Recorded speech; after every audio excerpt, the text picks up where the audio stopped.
Salve progressistas, eu sou o Clayson. Daqui a pouco eu vou mostrar pra você eles fizeram uma coletiva, tá? Que foi uma verdadeira palhaçada, mostrando o quanto o pessoal da extrema-direita, o seu Carlos Jordi, né? E aquela quantidade enorme de extremistas ali, todo mundo botando um ovinho por conta do que aconteceu. E daqui a pouco você vai dar muita risada, porque realmente, cara, assim, é assustador. Eu vou trazer para você esses vídeos aqui, vale a pena você acompanhar.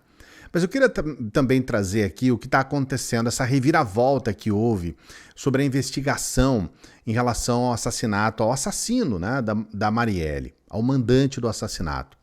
E uma questão que eu quero colocar para você que é muito importante. Essa reviravolta, ela acontece agora, mas daqui a pouco alguma coisa nova vai acontecer, porque nós estamos falando de um caso que tem muitos interesses envolvidos.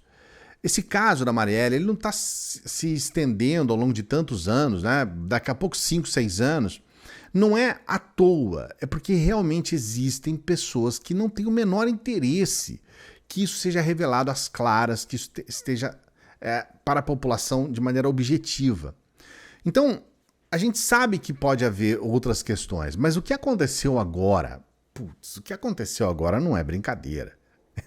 É um negócio maluco. E eu vou explicar para você em detalhes nesse vídeo. Então dê o like, não se esqueça, dê o like no nosso vídeo. Se você conhece o nosso trabalho, dê o like, se inscreva no canal se você não é inscrito. A gente está aqui há menos de uma semana para nós terminarmos o mês de janeiro. E a gente tem aquela proposta de chegar nos 540 mil. Já chegamos nos 539 mil. Então ajude a gente a chegar na nossa meta, dê essa força aqui para a gente. A primeira questão que eu quero falar para você é o seguinte. Nessa semana nós tivemos uma revelação pelo Intercept que o Rony Lessa, que é um dos assassinos da Marielle, ele havia feito um acordo de delação e que nesse acordo de delação ele havia entregue o mandante e, veja bem, a notícia nem foi o mandante, foi um dos mandantes do assassinato da Marielle. Eu também acho que é muito provável que haja mais de um mandante. Mas o que aconteceu depois disso? Bom, eles começaram a colocar uma foto desse sujeito, né, o Domingos Brazão, que foi, segundo a reportagem, foi um dos mandantes do assassinato da Marielle, e eles começaram a colocar uma foto desse cara com a camisa da Dilma, da campanha da Dilma, ele apoiando a Dilma e tudo mais. E aí, é petista. E ele definitivamente não é petista.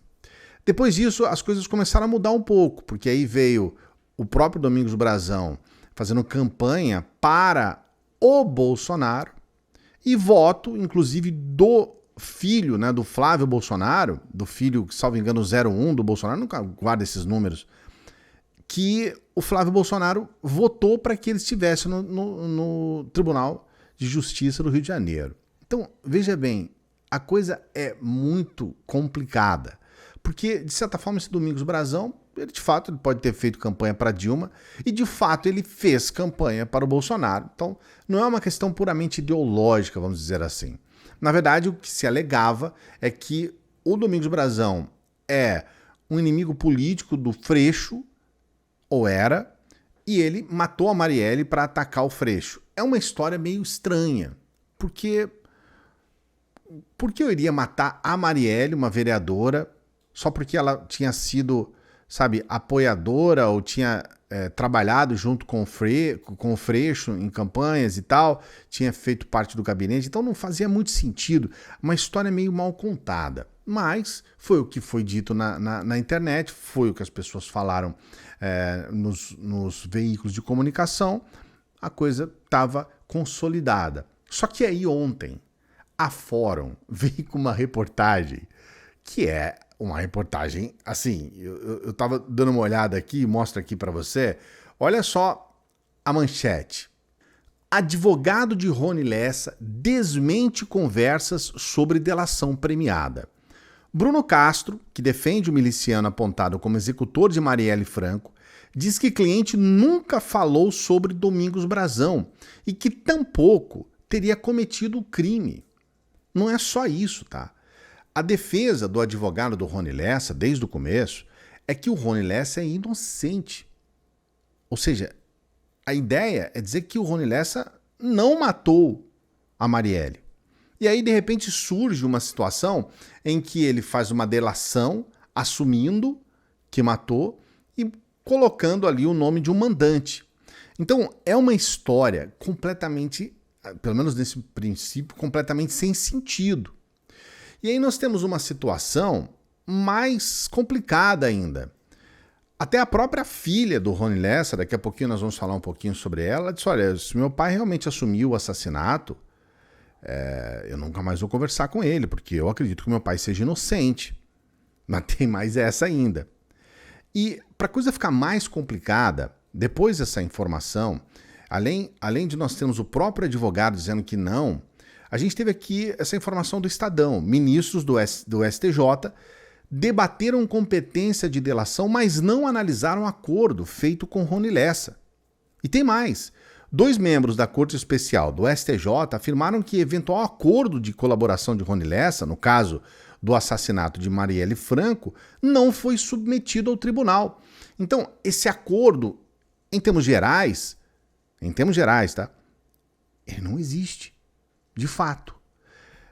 Há uma ideia de que esse acordo foi feito com a Polícia Federal e que a Polícia Federal, ela colheu essa delação, né, do Rony Lessa.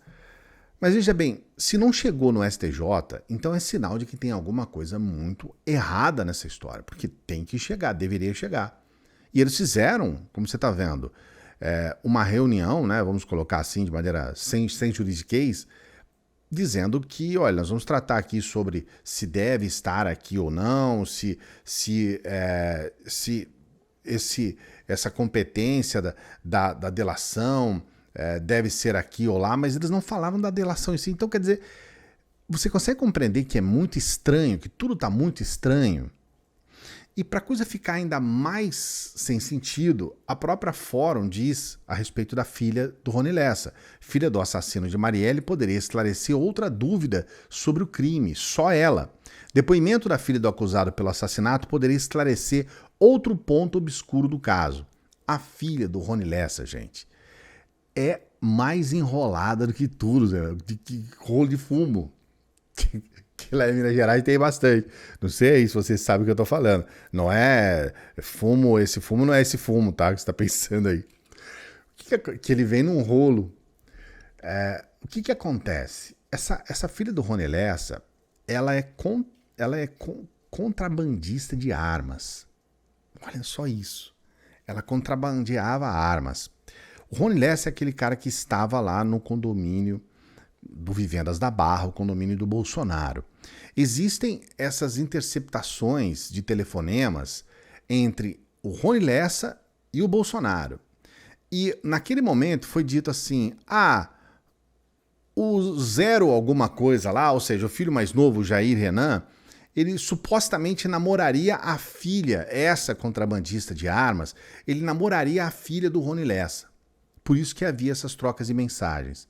Mas a própria filha do Rony Lessa, ela pode dizer, olha, não, eu não fui namorada do Jair Renan.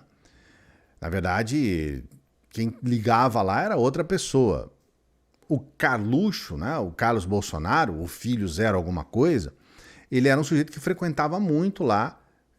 Ele é vereador no Rio de Janeiro, frequentava muito essa casa do Bolsonaro. Inclusive, existia e existe até uma questão de que o Carlos Bolsonaro dormia na mesma cama que o Bolsonaro, já adulto, né, desde muito grande, e que havia tido até uma discussão entre ele e a Michelle, porque o Carlos Bolsonaro gosta de dormir junto com o Jair Renan, junto com o Jair Bolsonaro.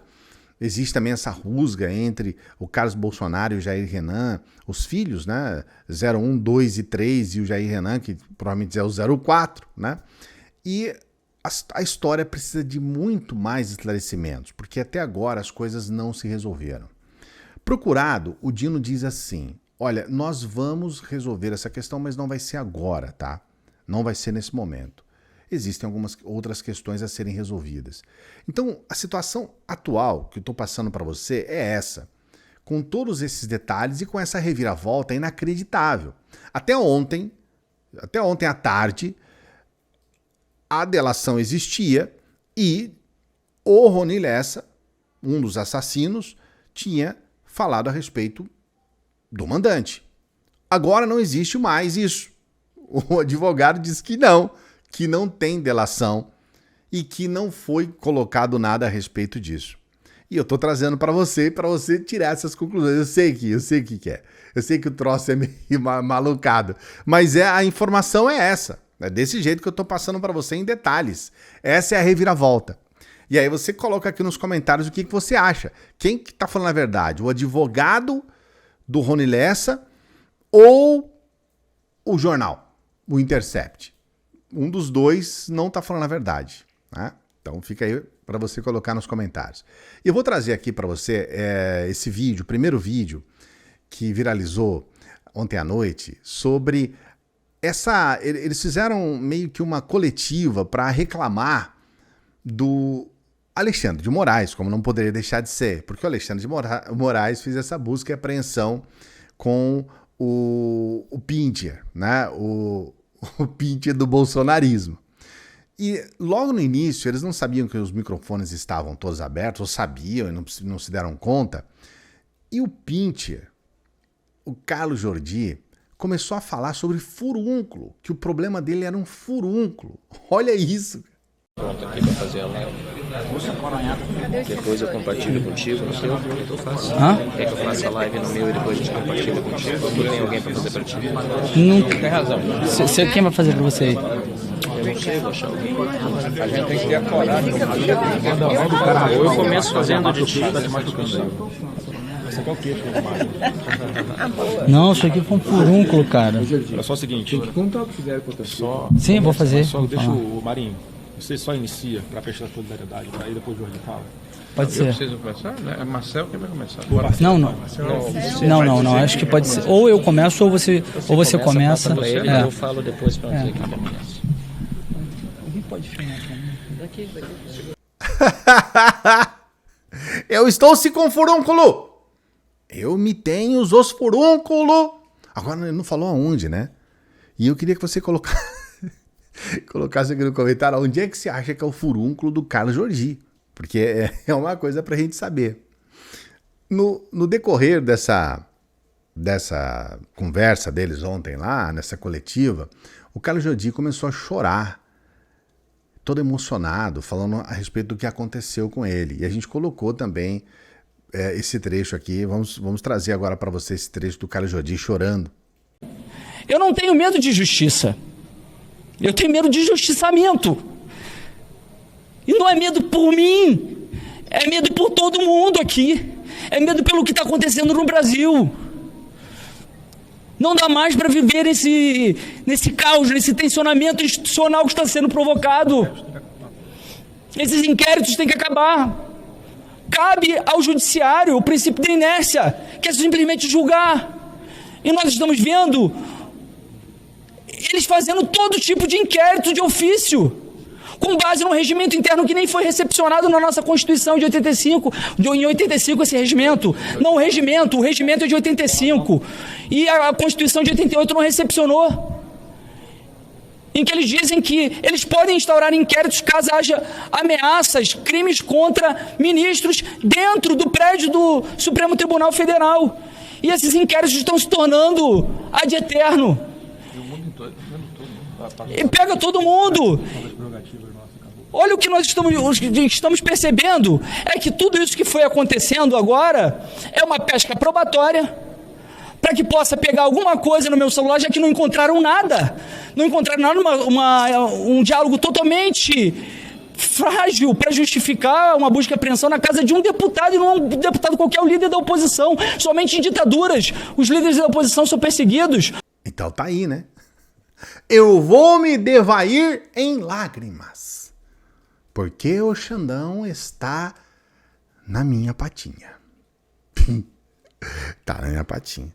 Agora, veja bem, quando era o Lula, por exemplo, quando eram os membros do PT, eles bateram palma loucamente para ações jurídicas. E naquele momento não tinha nenhuma consistência aquelas ações, especialmente dentro da Lava Jato. A gente sabe que teve uma coisa aqui e ali, mas muita coisa que foi feita dentro da Lava Jato, especialmente contra o Lula, elas não praticamente nada se sustentou. Zero. Então a gente sabe que quando é no deles, a pimenta não arde. E agora, eles estão fazendo um movimento para que eles não sejam investigados. Eles não querem ser investigados. O que aconteceu ontem com essa reuniãozinha aí deles, né, nessa coletiva, foi justamente o pavor de serem investigados. E aí, a gente já conhece isso, a nossa avó já falava isso, você não deve, você não teme. Eles estão com medo do quê? Eu gostaria que você colocasse aqui nos comentários. Do que você acha que eles estão com medo? Porque esse é o ponto. Coloque aqui nos comentários. Por que eles não querem ser investigados? Não se esqueça de dar o like no vídeo. O seu like é muito importante para o nosso trabalho. Se inscreva no canal. Ajude a gente a chegar na nossa meta aí dos 540 mil nesse mês de janeiro. Dê essa força aqui, dá essa moralzinha pra gente.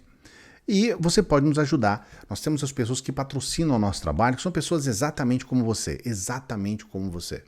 Que são aquelas pessoas que estão todos os dias aqui com a gente, acompanhando o nosso trabalho. Então você pode ser membro do nosso canal. Seja membro do nosso canal. Você pode ser membro do nosso Apoia-se. Seja um apoiador do nosso Apoia-se. E a gente precisa atingir a nossa meta de mais 7 nesses 5 dias, 6 dias. Então, dê essa moral pra gente, seja um apoiador do nosso Apoia-se. Ajude a gente a chegar na nossa meta nesse mês de janeiro. E você pode nos ajudar com qualquer valor pelo Pix. O valor que você puder. Se você quiser, claro. Se você não puder, você ajuda quando você puder, tá bom? Nosso material é gratuito, continua gratuito. E a gente vai continuar seguindo aqui com você, tá bom? Minha filha e o meu cunhado estão aqui do meu lado, querendo me assustar, porque eles acham que eu não os vi, porque eu estou concentrado aqui para gravar. Mas eu quero dizer para vocês que vocês perderam. Daqui a pouquinho a gente volta.